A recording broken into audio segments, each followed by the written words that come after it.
এটা কেন হয় না? আল্লামা ইবনে আবিদিন শামী ফতোয়ায়ে শামীর মধ্যে একদম চমৎকার করে উনি রিওয়ায়াত করেছেন।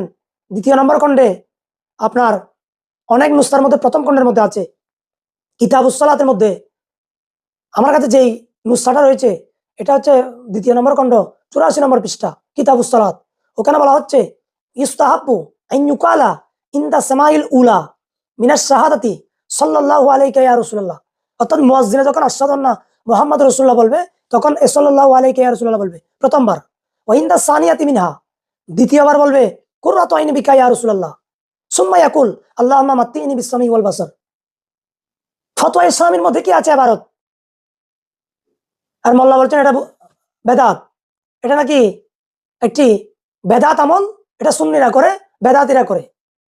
অথচ এখানে শব্দ লেখা আছে ইউস্তাহাব্বু, এটা মুস্তাহাব। এবং প্রখ্যাত মুহাদ্দিস আল্লামা শামসুদ্দিন সাহাবী আলাইহি রাহমা ওয়া রিদওয়ান আল মাকাসিদুল হাসানার মধ্যে ইমাম শামসুদ্দিন সাহাবী বরেণ্য মুহাদ্দিস, প্রায় 500-600 হিজরি আলেম, উনিও লিখেছেন যে এটা মুস্তাহাব। এবং মারাকিল ফালা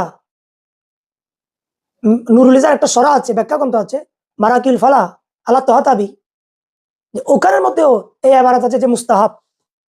অথচ আমাদের সুন্নি মাদ্রাসায় নুরুল ইজাটা আমাদের জামিয়া আহমদিয়া সুন্নি আলিয়াতে 8ম শ্রেণীতে পড়ানো হয়, আমরা পড়েছি আলহামদুলিল্লাহ, ওখানে আছে এটা মুস্তাহাব।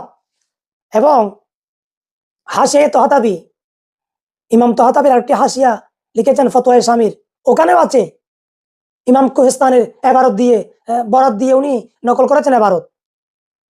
এভাবে আপনি যদি আরো যান সামনে, বিশেষ করে মোল্লা আলী কারি আমার সামনে যে কিতাবটা আছে দেখুন, এটা আল মওজুআতুল কুবরা আল আসরারুল মারফুআ